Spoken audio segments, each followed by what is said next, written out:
কৃষ্ণা নার্সারির নতুন ব্লগে আপনাদের সবাইকে স্বাগত। আমরা চাই আপনারা যাতে নতুনত্ব গাছের সন্ধান পান এবং আপনাদের বাগানে নতুন গাছ নিয়ে যেতে পারেন বা একটা দুটো নানান ধরনের গাছ আপনারা রাখতে পারেন। সেরকমই আজ একটা গাছ দেখাচ্ছি আপনাদের। তার নাম হলো, এই গাছটাকে প্রথমে দেখিয়ে নিচ্ছি আপনাদের। এই গাছটার নাম হচ্ছে পায়েস পাতা।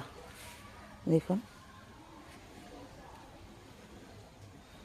পাতাগুলো কিন্তু বেশ লম্বা লম্বাই আছে। এই পাতা যদি আপনি একটুখানি ছেড়ে হাতে নেন, দেখবেন তারপরে খুব সুন্দর একটা গন্ধ বেরোচ্ছে। মানে পায়েসের যেরকম গন্ধ হয় ঠিক সেরকমই এই পাতাটা থেকে গন্ধ বেরোয়।